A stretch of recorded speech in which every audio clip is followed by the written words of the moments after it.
Hello, it's James here.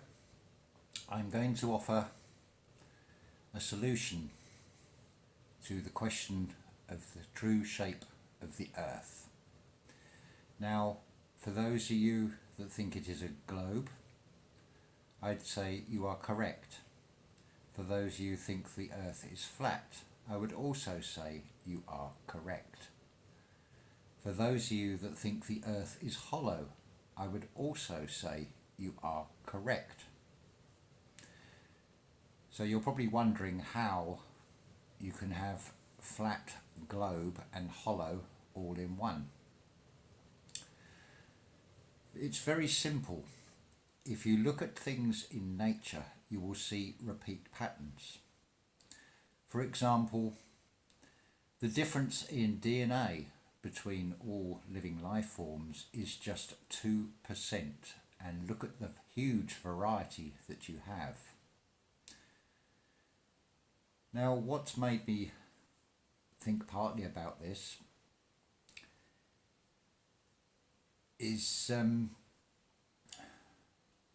when you think of storms, because at the centre of a storm you have an eye.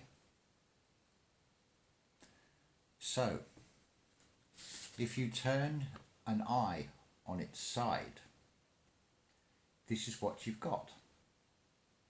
So effectively, we are actually living on the coloured part, the iris. The North Pole is the pupil. The lens is effectively the dome.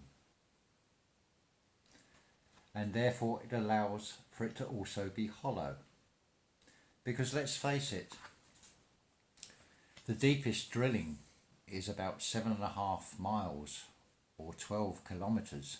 There is absolutely no proof of this Earth shown in all the books with a segment missing with an iron core in the middle. It would work very well as a ring magnet, and that would give you exactly the same answers that we see. Also, you'll notice with this lens, what is it that causes that famous mushroom cloud of a nuclear explosion? After all, an explosion should go out equally in every direction from the centre.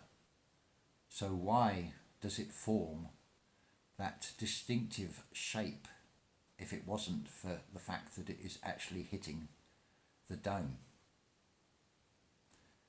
So I thought I'd just put that out there, and let's not concern ourselves with such a distraction anymore. Let's focus on what is really important, which is everybody disagreeing and arguing with each other over such things, when clearly there is a control system in place that is keeping everybody arguing.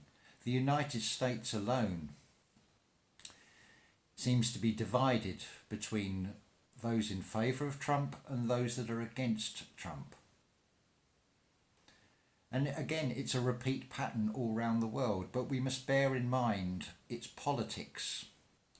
And if you break the word down, politics, many parasites, and that is exactly what you have. Because the pattern is the same the world over. You have those in power who are corrupt, you have homeless problems, you have people living on the streets, you have people going to food banks. This is supposedly in the civilized Western world. What a joke. And yet you have those at the top who seem corrupt, who seem to be feathering their own nests and not giving a damn about the rest of us. And not only humans, what about all the animals? Why is poaching being permitted of animals that are facing extinction? That should not be allowed. Why are trees being cut down when trees provide the oxygen that we all breathe? What is happening to the water supplies? I think if we look at history, regardless of when it was, Mother Earth, as far as I'm concerned, is a living being. Now, there is a saying that if you get something in your eye, you produce tears. Now, whatever it is that feels very painful does not actually go into your eye, but it certainly feels very painful. Well, what about Mother Earth? What if she cries? Tears are salt water. Is that not what the oceans are? Salt water, and yet the ice is fresh water. So I think that answers that as well. I'll leave that for everybody to ponder. I'm not saying it is 100% accurate. What I am suggesting is a way to stop this ridiculous argument between Flat Earth Society, those that support the idea of a globe.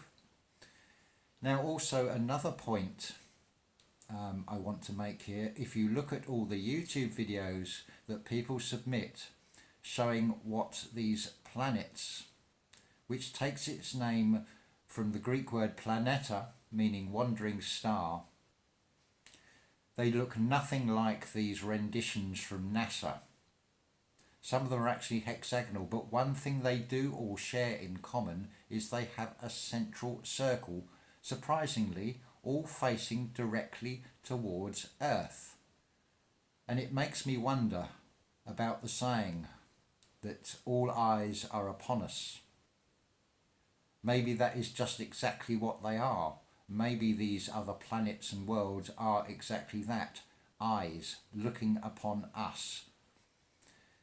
The big argument between flat and globe Earth seems to rest on whether the Earth is at the centre or whether it is insignificant. It's a case of whether you believe in the idea of a creator of everything, to which I would say there is clearly a blueprint, and we do share so much in common with the rest of nature. The Fibonacci sequence, the ratio of 2 to 1 between vertical and horizontal, for example. You'll find there are other similarities as well. If you look at blood and you look at oil, it is very, very similar. So I'm going to put that out there as a solution to stop all these ridiculous arguments. It is up to you whether you believe it or not. I'm not saying it is or it isn't. I am just offering a solution, and let us focus on something more important. Now, there's a key word there, focus on something more important. Now, money, or the greed, the love of money, seems to be the root of all evil. And when you consider that banks have branches, you must ask yourself, what is in the middle between the root and the branches? It seems not to be a tree, but a very evil monster that seems to want to keep us all fighting amongst each other. And why?